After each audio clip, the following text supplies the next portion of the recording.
Good morning, good evening. Welcome, everybody, back to the Bucket and Hoosier Show. I am Mr. Hoosier, and joining me, as always, Bucket. How you doing, buddy? How was your vacation? What vacation? You went on vacation for like a whole week, and I did? we disappeared for like 3 weeks. Yeah, that's true. Listen, my vacation was the best thing I've ever done in my entire life. Was it? The pictures looked fantastic. It was better than fantastic.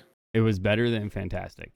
There's literally nowhere else in the world where you can see the things and do the things that are in Bora Bora. I was going to say, you went to Bora Bora, right? Yeah.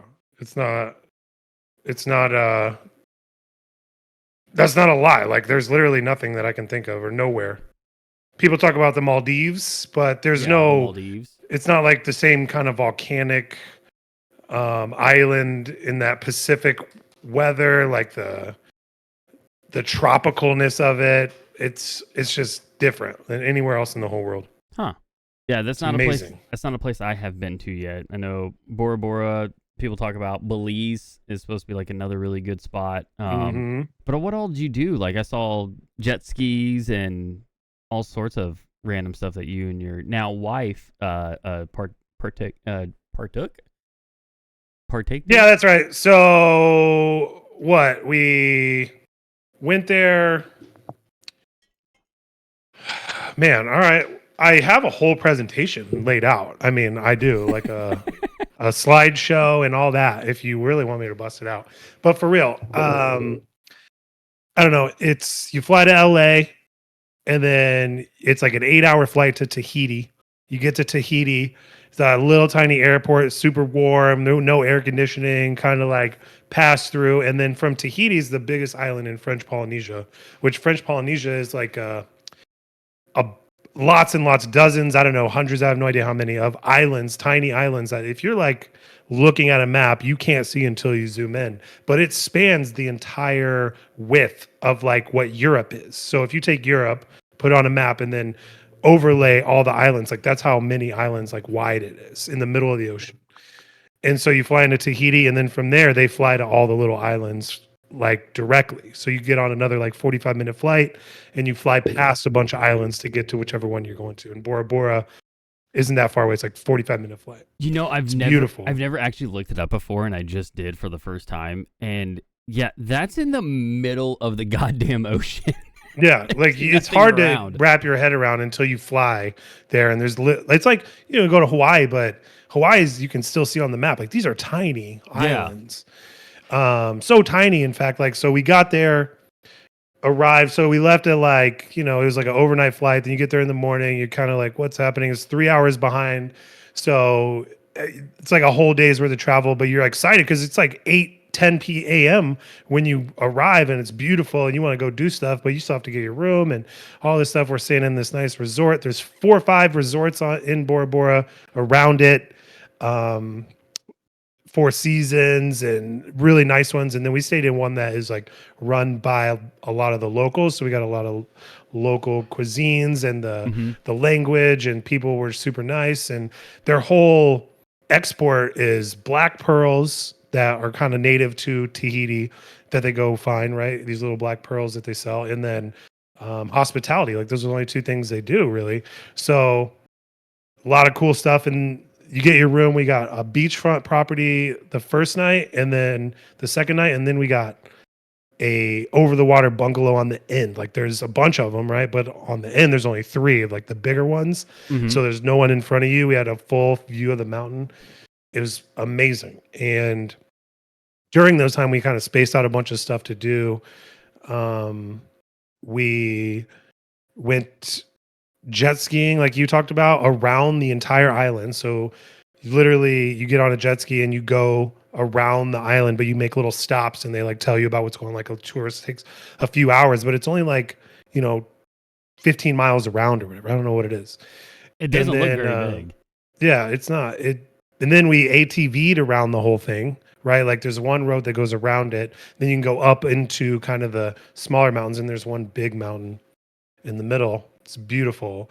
But the whole draw to why it's so nice is because there's like these lagoons it's like the ocean just stops where the islands are. And then there's these lagoons that are just 5 feet deep, and the waters are like crystal clear, light blue for like half mile into the ocean. So you can just walk half mile into the ocean and still be 4 or 5 feet deep, right? Or into the lagoons. So all these fish come up and sharks. We snorkeled with them, sharks, and yeah, little black finned, like 5 foot, 6 foot sharks. I have pictures and videos of all this, and stingrays, manta rays we saw while we were snorkeling.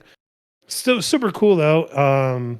We went and checked out the island and did some shopping. We did like the spa day. We did everything that you could possibly think of that they offered. Got married on the beach there with a whole Tahitian ceremony. Just me and her too. That looked very lovely. It was crazy, man. It was just like the whole world disappeared. Nothing else mattered. It was awesome. That's always nice to do. Like the whole, like, you don't have any responsibilities. Like you had said before we got on here, like you turned off like most of your notifications, and now you've come back and you're not even sure what notifications to turn back on. Don't even care. No, you almost find a new piece. Like you get so wrapped up in the day-to-day stuff, you go do that, and it's like, oh, I can like life still goes on. It's fine. I'm not missing anything. It's okay. So that's right.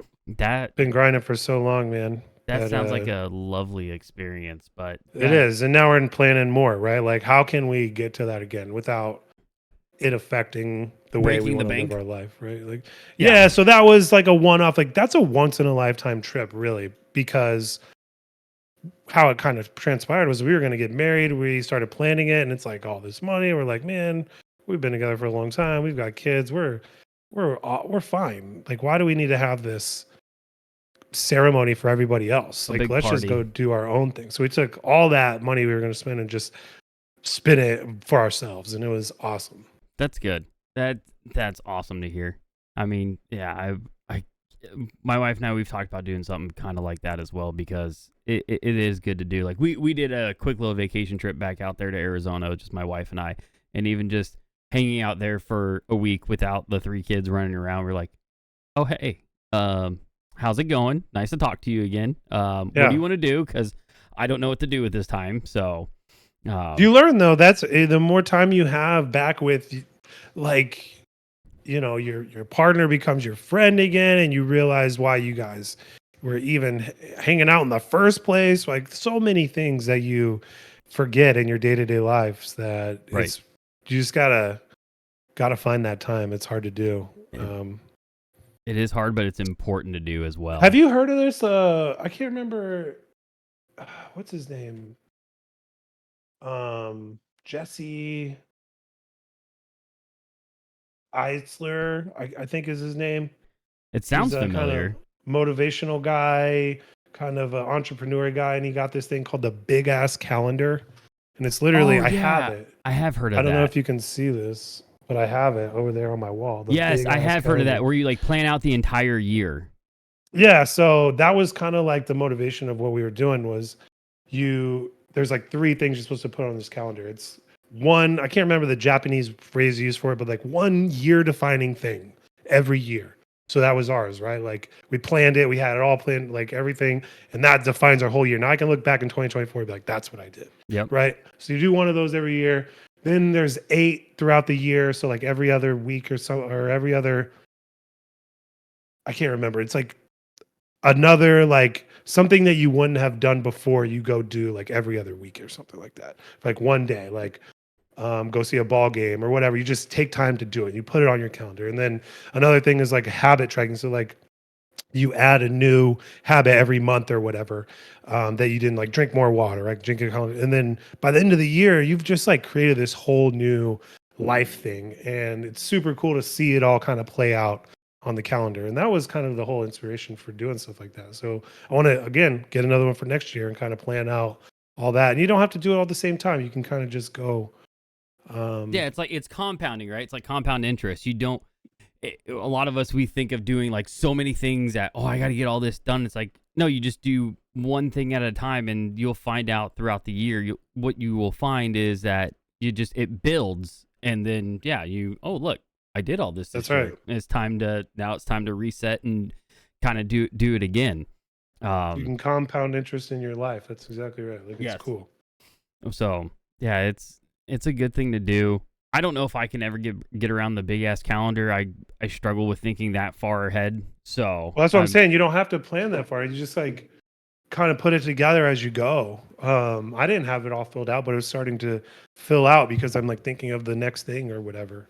Maybe I will have to consider that. At first I sat down and that's exactly my problem. Like, this is a big problem, but in engineering, what you do is you take a big problem, you break it down into smaller problems, right? So you'd be like, okay, what's going on this weekend? What's going on next weekend? What's going on? And then you just kind of have these build up. And then again, I'm going to look back and have all these things written on there and all these things that I did and be like, okay, that was my year. That's cool. I don't have that. It's 10 years since I remember what last year was. Well, it's all a blur. It is all a blur. And it's hard to remember unless you do write it down and have something to look back at. Like even journaling, if you can get yourself to journal just like 5 minutes before you go to bed or at some point during your day, then it helps you to look back on that and go, oh, what did I do this year? Yeah, that's right.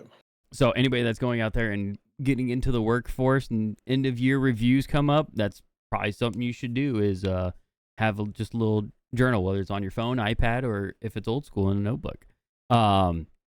But year in review, I don't know how to segue that. Well, the major is coming up this week for Rocket League. The first major is in Copenhagen. And we have some teams competing, a lot less teams than we have seen in the past due to structure changes.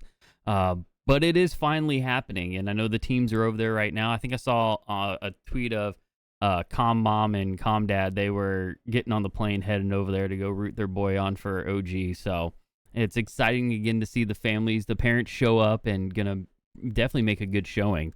But I don't know. We wanted to get on here. We haven't been on here in about 3 weeks and just give our quick predictions. We're not very good savants at this. But what we think. Well, let's talk about some of the things kind of building up, right? Like we've been off for a while. And mostly this year, we decided like we really want to dig into the community stuff and find out what's going on behind the scenes even more and learn those things. And we've had some amazing guests. So we haven't really got into as much of the tournament stuff and winners and losers and digging into the teams. But that's all because that's talked about everywhere. You can find that information anywhere. And it's exciting, but like, who are the people putting all those things together? Like, that's what we built up, right? Anyway, there's a lot of like crazy things happening around the scene that just keep popping up. And it's almost like death by 1,000 paper cuts. It feels like Rocket League is coming to an RLCS. And I don't know which one to like look at or focus on because another one pops up. You know what I mean? What was one of the ones that you saw? So most recently was that there's only going to be so many live games at the major. So yeah, right. So, and people are like, "What is happening? I just got here, or I all these travel plans. I'm a parent, whatever it is. Like they don't even know what to do." And that's just the one I saw, recently. Yeah. So what is it? It's only the first 2 days no crowd, and it's the last 2 days will have crowd, but that's only the single elimination bracket. So no live crowd for Swiss at all is what I'm getting out of that. So that means 16 teams. Half the teams will be out by the time we get to a live crowd. And it's all best of sevens in a what is this? In a playoff. Yeah, single elimination bracket. So the same format that we saw throughout the first split. Yeah. But why not round 4 or something be in front of a crowd? I don't know. I don't know. I can't wrap my head around I can wrap my head around the reasoning for that. So the reasoning would be they don't want to rent out the big arena for that much time. So again, it comes back to money. The money's not there. We've been speculating that that's a big driver to a lot of things right now, and it's definitely still going in that direction. But I kind of feel bad. Like you kind of feel bad for the players that are not going to get to play in front of the crowd and get that experience. Because again, that's something that's very important to actually have in your repertoire and to say, yeah, I've been there. I know that feeling. than to. Are there a lot of players or teams that haven't been there before that actually made it to the major? That have not been in front of a live crowd before. Yeah. It seems like there was a lot obviously in the splits that made it, but that number gets dwindled down a lot when you talk about the whole world. Yeah, it does dwindle down a lot. I think most of the players that we are seeing, they have been in front of a crowd before. I don't know every player off the top of my head from especially the minor regions. With like a power, if anybody on there has played in front of a live crowd. But we have a lot of returning faces, and they have actually been there before. But it's not to say that's not a good point though, because it matters. That's why they're going there, right? Like not only for the fans to watch stuff, but like the players are traveling or doing like showing up live to play against each other live, which is awesome. But like they want the full experience. Yeah, you should. And half of them aren't going to get it. Half will not see the live crowd. But I'm just looking off of a prediction from Lawler's chat of who's gonna actually get there into the final day. His chat came up with the Swiss results being number 1 Carmine, number 2 G2, and then BDS, Vitality, Gen G, Falcons, Furia, and OG. So his chat leaves out, one of our good buddies and Raw Greg and his team, Luminosity. They're saying Luminosity won't make it. Gentlemen's, Complexity, Elevate. So you're looking at at least one NA team not making it in to the single elimination bracket.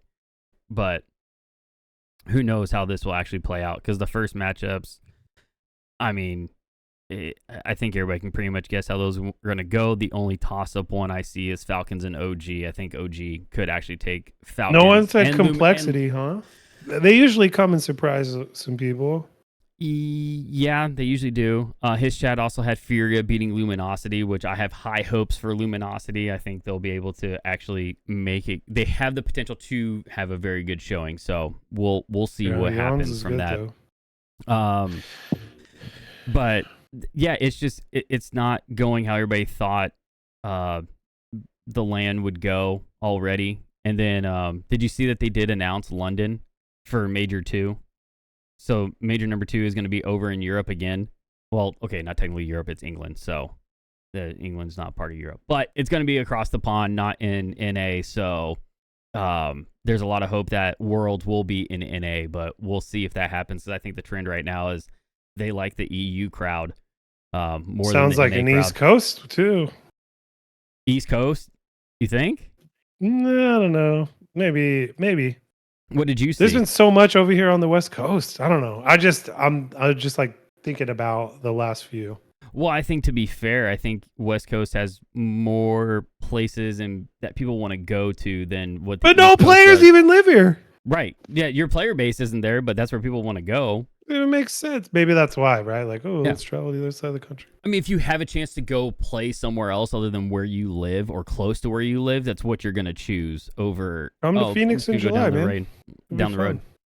Did you say Phoenix in July? Dude, all the EU players will die if they go to Phoenix in July. That'll give us an advantage. No, nobody will be surviving that heat. You and I both know that from experience. If you don't have at least a year under your belt out there, then it is a slap in the face. You're going to have players dropping out of dehydration. Away. Tell people that. Make them all stay away. Make them stay away. Well, I mean, you guys are in mini California now, so that's how that's going. But I don't know. I could see a Texas. I think there's a spot or two in Texas that could handle a good crowd for Worlds. I mean, we already did it in Fort Worth. I could see Florida. There's got to be a good that's the one place they haven't gone yet is Florida, and I'm kind of surprised by that because I would think you could tie it that like Disney. That's what I was thinking. Cool Disney for people to go to. Disney would be like a good spot, especially since they are. Aren't they in some way? Do they buy into Epic? Or something? Disney did buy into Epic. Yes, Disney bought into Epic. So I mean, that would be Yeah. Could you imagine Worlds at Epcot? Like they have an arena there to I would showcase definitely the show event. up. I would come meet you there. Oh, that would be a wild party. I would probably just be riding rides more than watching Rocket League. So watch Rocket League during the day and then go hop around the parks at night. My wife would kill me if I went there without the fam, though. No cameras. No. Just don't tell them about it. Taking a look at chat real quick. Alexia asks if we know any of these players: Tide G-Man, Darklight, Night U, Seven Panda, or Talk Turt. I know Darklight from when me and Coach JC used to do a Sunday like 1v1 Rumble, and Darklight showed up there a couple too. times. Yeah, G-Man as well. He was on JC's team. Oh, that's right. JC did coach G-Man. They're all really good players. I haven't heard much of them lately, but with the transfer window coming up, I'm curious. Where are you seeing chat? Is this Twitch? Yeah, that was Twitch chat. I need to go to Twitch. So I forgot Twitch existed. You're getting back into the groove. You're not the producer, so I'm watching the Twitter X. No, you're watching Caitlin Clark right now. I can't. Oh, you can't. That's right. Apparently, I have everything but regular ESPN. ESPN Plus. I have everything, but I don't have ESPN. What is the score of that game as we're sitting here talking about Rocket League looking into? Because it is March Madness, so if you have any interest in they won basketball, by 10. Oh, they won by 10? Okay, so they keep going. But Seven's in here. Yeah, G-Man, Seven, Darklight all played for him, pretty sure. Yeah, I think I do remember that, Seven. How you doing, buddy? But yeah, this major, it's gonna be. I have high hopes as I have all season, but I also want to manage my own expectations of what is actually gonna happen throughout the broadcast and everything. So hopefully everything goes off without a hitch, and it actually. Panda plays for him now. Oh, that's right. Yeah, Panda. I didn't even look at this list. That's what I just looked. Seven says, "Nah, this major is chalked." Okay. That's right. It already hasn't even started yet. When's it start? Thursday? Was that the day? Yes, it should start Thursday. So Friday, are those Saturday, predictions So first of all, you look at Liquipedia and you see trending. Usually you see a bunch of things. Now it says RLCS Major 1, Zen, RLCS 2024 Worlds, and then RLCS 2023 Worlds, which is weird. So but it's weird that just Zen. I've never seen just like a player's name in the trending before. Everybody wants to know, what is Zen going to be doing? Yeah, like crazy. I mean, he is the golden child right now. It's their tournament to lose. Is that where we're at? I would say that is the case. It is their tournament to lose. But I think a lot of people have high hopes with the way Carmine Corp look throughout the split, that it's really a neck and neck. It's EU's to lose. Vatira is the GOAT. Vatira is the GOAT. But that's kind of the struggle with NA right now, is that one way or another, France has gotten 8 or 9 of the best players in the world in the top 3 teams. Like, it's crazy. One day somebody is going to finally be able to explain to us what French players have that nobody else does, because it doesn't make sense. I would love for someone to actually be able to figure out what. Did you watch that Napoleon movie on Apple TV? No, man, I didn't need to watch a Napoleon movie. So good. I did enough Napoleon research in my thinking day. About France, and it's short man syndrome. Crazy depiction. Yeah, but a lot more than that. Just what a wild time. France has got I never really had a strong opinion about them, but there's a lot that they've got going for them in certain things once you start digging in. I think it's more like they're bought into certain things, right? Like this. And it's really cool to see. Have you ever watched like Japanese baseball? Yes. Right? Like it's just like a whole thing. It's a production and everyone's behind it, and it's really cool and people want to see it. And it wasn't until recently that they started getting like the same bigger, faster, stronger that South Americans and United States and all the other player bases that have been good at baseball historically or at the top levels, and they're getting there too because they've kind of willpowered themselves into it. So I think similarities there. Yeah, it's a big community thing over there that finally really caught hold and has been really helpful to the growth of what they've been doing. Speaking on that, you're a big baseball guy. That's all right. So did Ohtani, do you think he actually did the gambling, or was it all through his interpreter?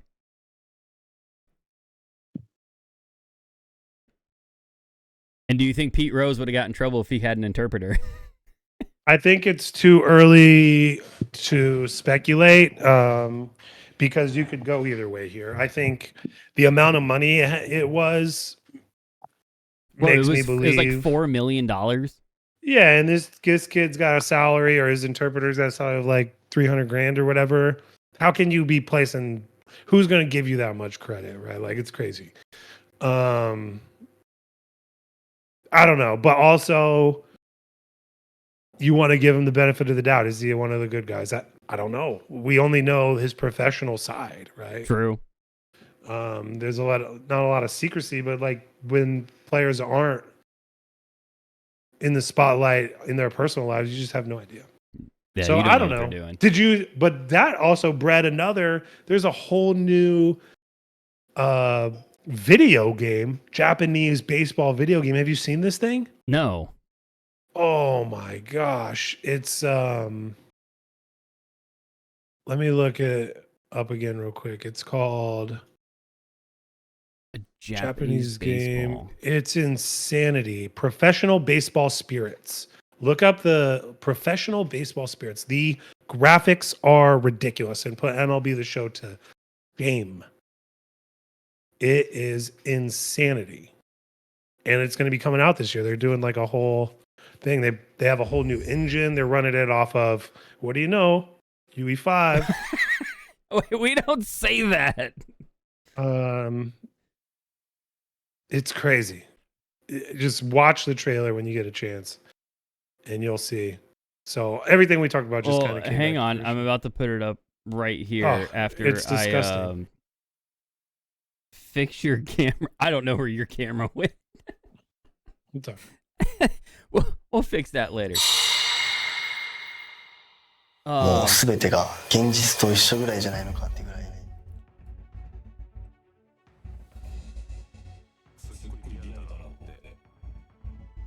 I don't know what that is. Oh, you're doing like the making of. Don't you speak Japanese? No, I don't speak Japanese. I didn't realize my other speakers were on. Okay. So they're obviously using actual players to mapping out of the field and everything. That's cool. Oh my god. These graphics are, like you said, they're ridiculous.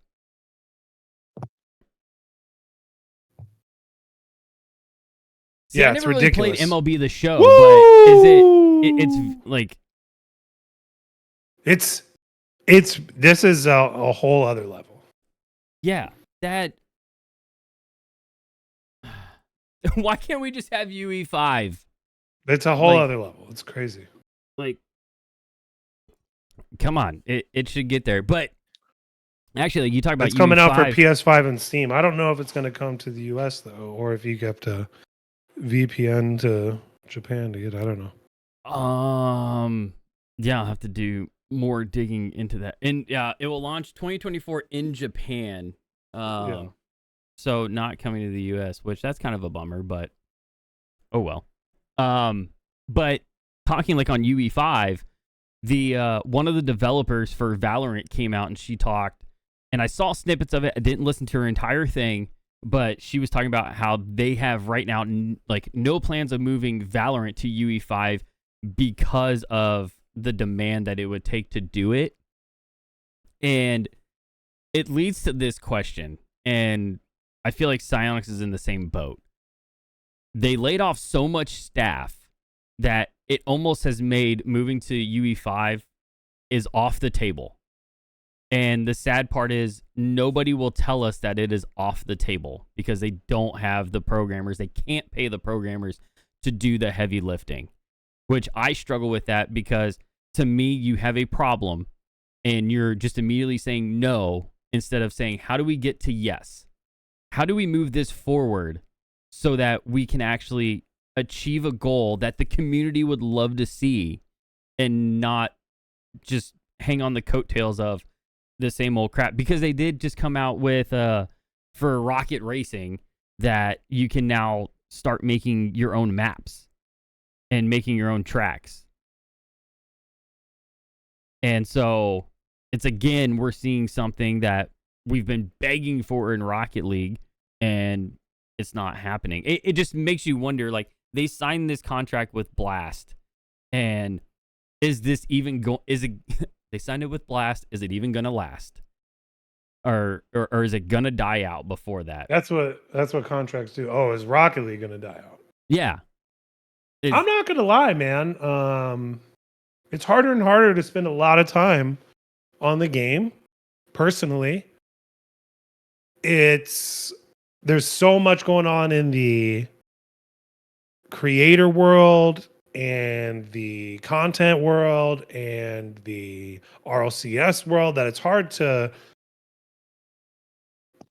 really see the horizon or like the long term where it's going to end up. But especially when still a bunch of us holding hope. Well, especially when we thought we saw like where it was going, and then it just took a left turn and went the completely opposite direction. And so now we're all left in limbo of what is the game that we love and enjoy going to be in the next year, next 2 years.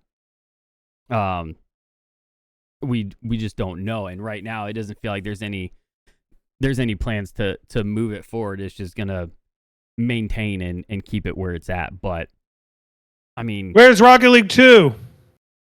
Rocket League 2? We don't need a Rocket League 2. We just need Rocket League UE5.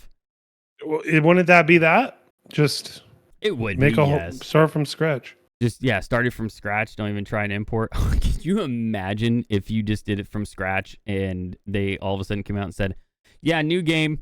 Everything you paid for, not coming over." There was that one game quick. Did it.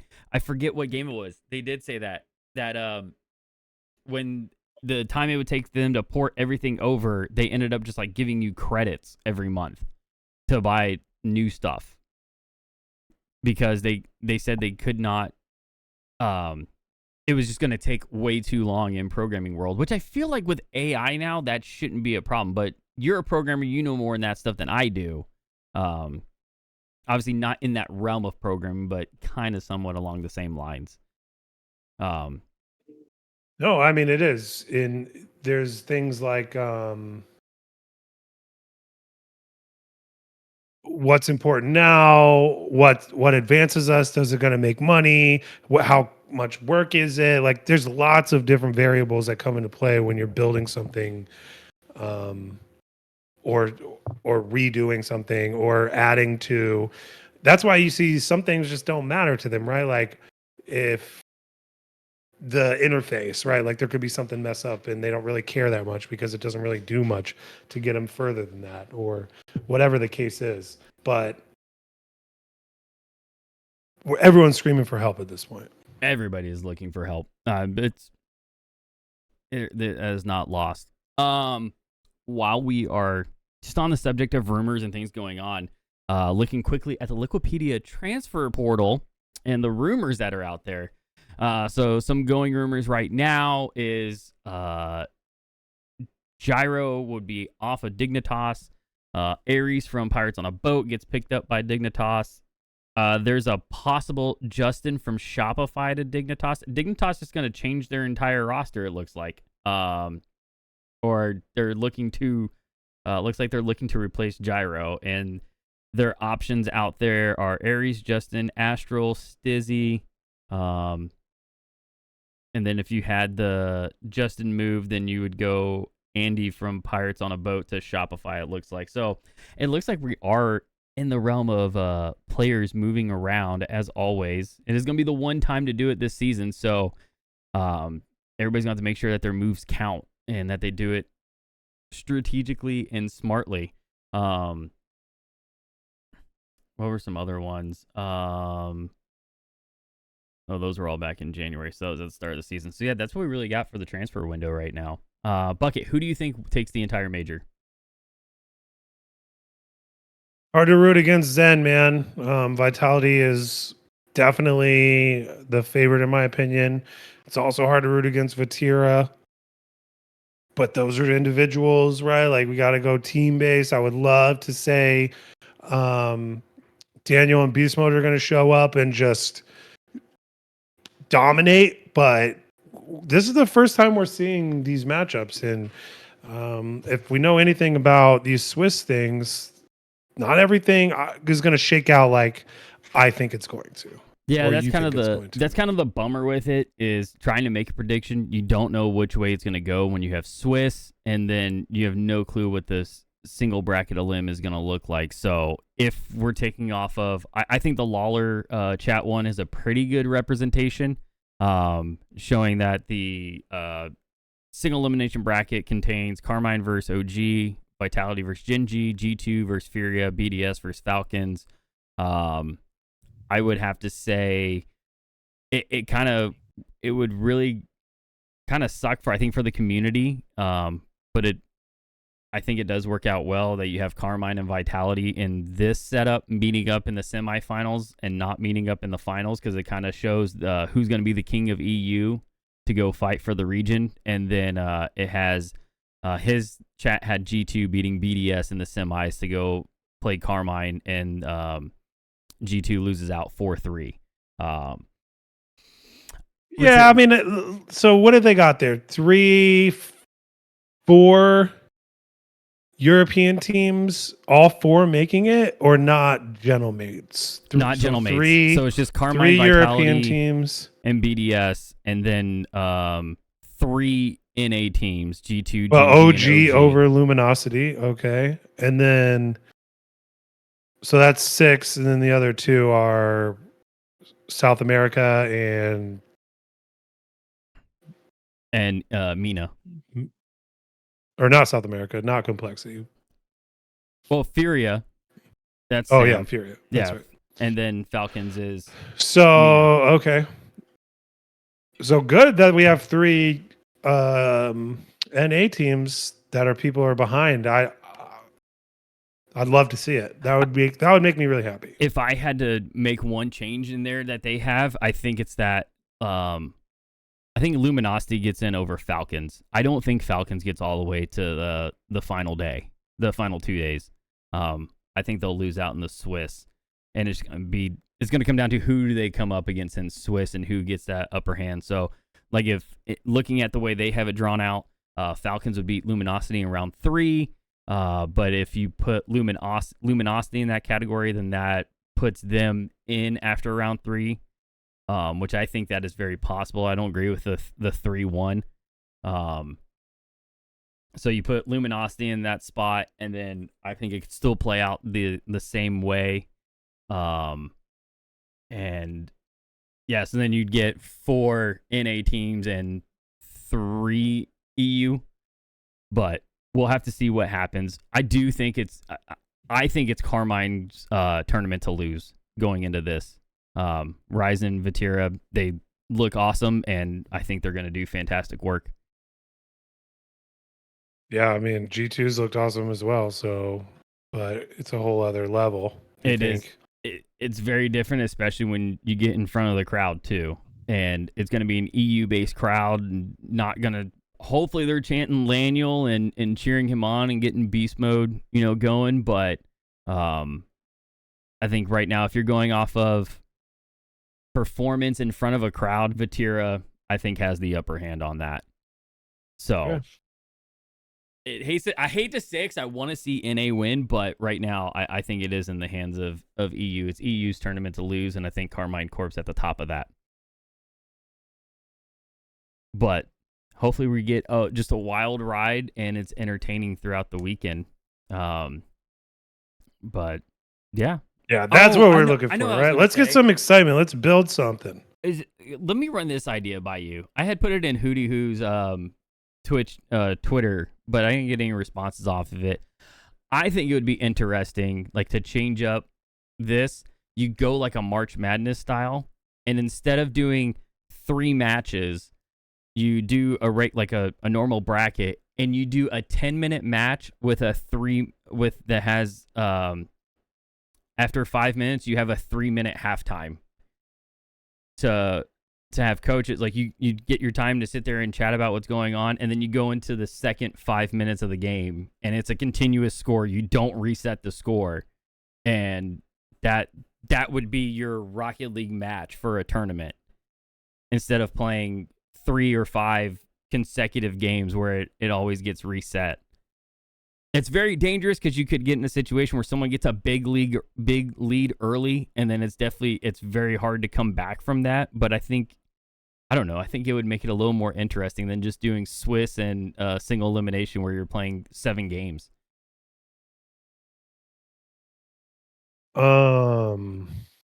What? Did I say too much? No, I'm just messing.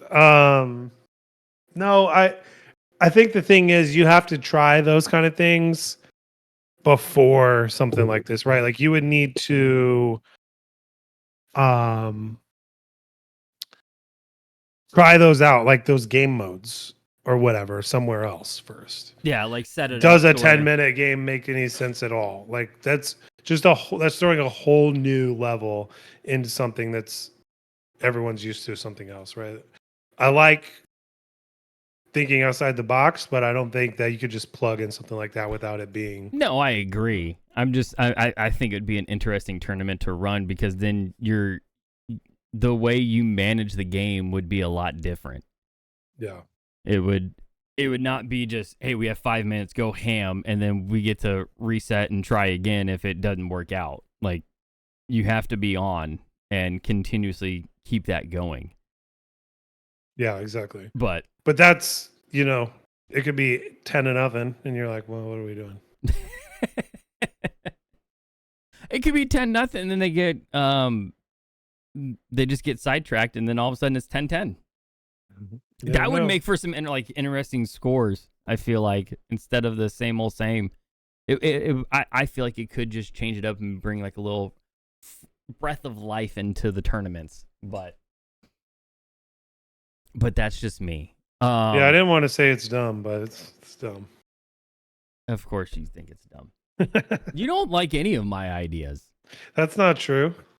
I mean, what do you have? I have nothing. I haven't thought that deep about it. Yeah, I'm not sure that it's the format that's gonna save everything. I don't think the format is. Format change will only get you so far. I think we just need to get through this. And anybody that is listening, if you're a Rocket League fan, if you're an RLCS fan, I think we all have to agree that we just have to push through this season, and hopefully we can just write it off as like almost like a COVID year, and be like, it happened. Yeah, there were champions, but like it's okay. It will hopefully get better, and we will see a turn in everything going on. Before we go, you got anything else? Nah, man, I'm just excited to watch some Rocket League again, and hopefully be entertained, and let's just try to enjoy what has culminated in this season and see if we can pull out some positives, because there's been a lot of negatives. Yes. So hopefully we get a lot of positives, and we can speak to that next week. That's what I'm hoping for. I would agree. Good luck to Stax and the rest of the crew that is there and going to provide entertainment to everybody. We wish you guys the best of luck, and hopefully it goes off just fine, and we see some good Rocket League and no controversy comes out of this. So from Bucket and I, we hope you guys enjoy the rest of your week. If you're listening on any major podcast platform, please be sure to subscribe, share, trying to pump those numbers up. We do enjoy doing this and talking about it. If you have any questions, feel free to tweet at us at Bucket and Hoosier. We would love to chit chat and, I don't know, pick everybody's brain. We are going to try and get some guests on like we did earlier this year. We're just kind of waiting for everybody to come back from Copenhagen, and we'll get right back to it. But from us, we will catch you all next week. And yeah, have a good week and talk to you later. Bye.